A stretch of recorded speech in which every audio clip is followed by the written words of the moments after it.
செந்தாமரையில் இருப்பவளே போற்றி. ஓம் செல்வத்தின் அதிபதியே போற்றி. ஓம் உன் தாள் பணிந்தோம் போற்றி. வணக்கம். துலா ராசிக்காரங்களுக்கு ஜூன் மாத ராசி பலன்கள் எப்படி இருக்க போகுது அப்படிங்கிறத பற்றி தான் இந்த வீடியோவில் தெளிவாக பார்க்க போகிறோம். துலா ராசி காலபுருஷ தத்துவத்தின்படி பார்த்திங்கன்னா 7வது ராசி, வாழ்க்கை துணையை குறிக்கக்கூடிய ஒரு ராசி. அதாவது நமக்கு சமமான நபர்கள் அப்படிங்கிற ஒரு ராசி இது. இந்த ராசி தான் திருமண வாழ்க்கையை குறிக்கக்கூடிய ஒரு ராசி, கணவன் மனைவி குறிக்கக்கூடிய ஒரு ராசி. இந்த ராசி நல்லா இருந்ததுன்னா திருமண வாழ்க்கை நல்லாயிருக்கும். இந்த ராசிக்கு பாவகிரகங்களுடைய தொடர்பு அதிகமாக இருந்துச்சு அப்படின்னா திருமண வாழ்க்கையில் ஏதாவது ஒரு பிரச்சனைகள் ஏற்பட்டுருக்கும். ஒரு நிம்மதி இல்லாத திருமண வாழ்க்கை இருந்துக்கிட்டு இருக்கும். சரி, இப்போ துலா ராசிக்காரங்களுக்கு ஜூன் மாத கிரகநிலைகள் எந்த மாதிரி இருக்குது, எந்த மாதிரி யோகங்களை வழங்குது அப்படிங்கிறத பற்றி பார்க்கலாம். துலா ராசிக்கு அதிபதின்னு சொல்லக்கூடிய சுக்கிர பகவான் அவர் எப்படி இருக்கிறார் அப்படின்னு பார்த்தோம்னா, உங்கள் ராசிக்கு 8ஆம் இடத்துல ஆட்சி பலம் பெறார்.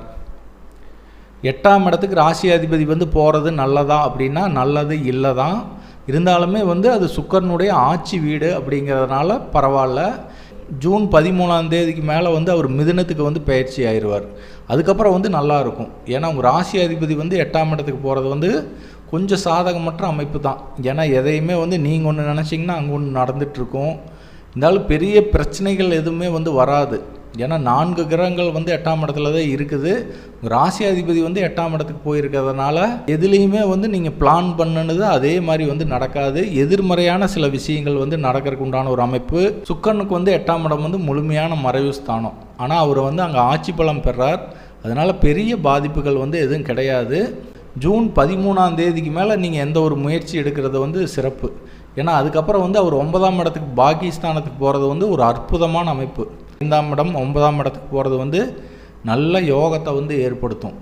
பாக்கியாதிபதின்னு சொல்லக்கூடிய புத பகவான், லாபாதிபதின்னு சொல்லக்கூடிய சூரிய பகவான், இவங்க 2 பேரும் ஜூன் 15ஆம் தேதி மிதுனத்துக்கு போகிறாங்க. இங்கே ராசியாதிபதியும் போகிறார். 9ஆம் அதிபதின்னு சொல்லக்கூடிய புதனும் அந்த இடத்துல ஆட்சி பலம் பெறார். லாபாதிபதின்னு சொல்லக்கூடிய சூரிய பகவானும் அந்த வீட்டுக்கு போகிறார்.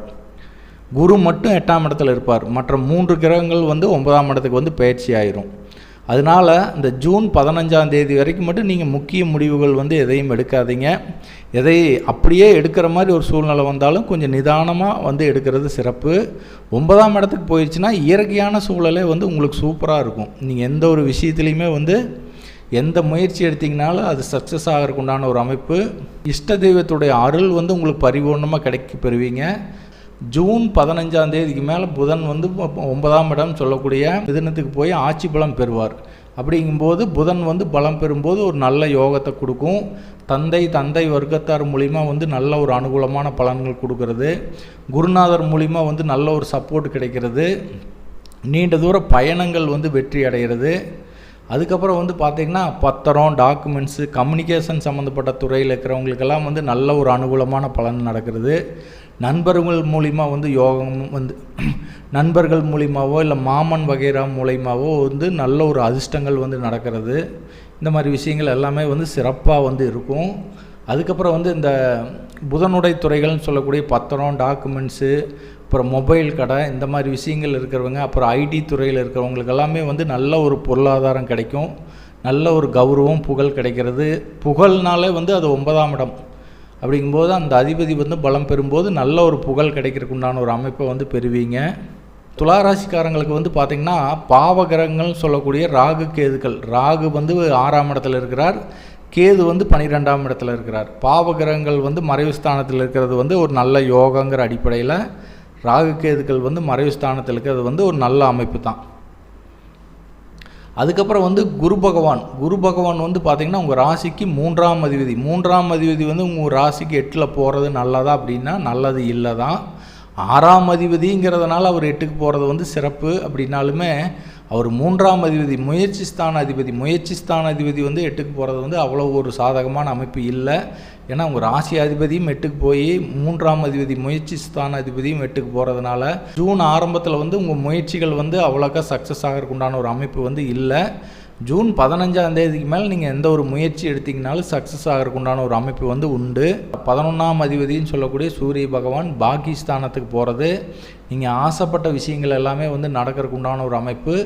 மூத்த சகோதர சகோதரிகள் மூலிமா வந்து ஒரு அனுகூலமான பலன்கள் வந்து நடக்கும். மெயினாக வந்து மூத்த சகோதரர்கள் மூலிமா ஏதாவது ஒரு அதிர்ஷ்டங்கள் வந்து நடக்கிறது. துளாராசிக்காரங்களுக்கு 7ஆம் அதிபதினு சொல்லக்கூடிய செவ்வாய் பகவான் 6ஆம் இடத்துல வந்து மறைஞ்சிருக்கிறார். இவர் ஜூன் 2ஆம் தேதி வந்து 7ஆம் இடத்துக்கே வந்து ஆட்சி பலம் வந்து பெறுவார். செவ்வாய் பகவான் வந்து ஆட்சி பலம் பெறுறது, 7ஆம் அதிபதினு சொல்லக்கூடிய செவ்வாய் வந்து ஆட்சி பலம் பெறுறதுனால திருமணம் சார்ந்த விஷயத்தில் வந்து உங்களுக்கு ஒரு நல்ல அனுகூலமான பலன்கள் வந்து நடக்கும். கணவன் மனைவி ஒற்றுமை வந்து மேம்படுறதுக்கு உண்டான ஒரு அமைப்பு. துளாராசிக்காரங்க வந்து பெண்ணாக இருந்தீங்கன்னா கணவர் மூலிமா வந்து நல்ல ஒரு அனுகூலமான பலன்கள் வந்து நடக்கும். ஆணாக இருந்தீங்கன்னா மனைவி மூலிமா வந்து ஒரு அனுகூலமான பலன்கள் வந்து நடக்கும். 7ஆம் அதிபதி 7ஆம் இடத்துக்கே வர்றது வந்து ஒரு நல்ல அமைப்புன்னே வந்து சொல்லலாம். இது வரைக்கும் இருந்த கருத்து வேறுபாடுகள் வந்து விலகி கணவன் மனைவி ஒற்றுமை வந்து மேம்படுறதுக்கு உண்டான ஒரு அமைப்பு வந்து உண்டு. அதுக்கப்புறம் வந்து பார்த்திங்கன்னா துளாராசிக்காரங்க புதுசாக வந்து துளாராசிக்காரங்களுக்கு இளமை பருவத்தில் இருக்கிறவங்களுக்கு வந்து இப்போ திருமண முயற்சிகள் வந்து எடுக்கிறதுக்கு உண்டான ஒரு அமைப்பு வந்து ஏற்படும். ஏன்னா இந்த மாதிரி 7ஆம் அதிபதி வந்து பலம் பெறும்போது தான் வந்து அந்த திருமணம் சார்ந்த விஷயத்தை பற்றி பேசுவாங்க. புதுசாக வந்து வரன் பார்க்கறது, ஆல்ரெடி வந்து வரன் பார்த்துட்ருக்கிற துளாராசிக்காரங்களுக்கு வந்து அந்த வரன் அமையக்கூடிய ஒரு அமைப்பு இதெல்லாமே வந்து சிறப்பாக வந்து ஏற்படும்.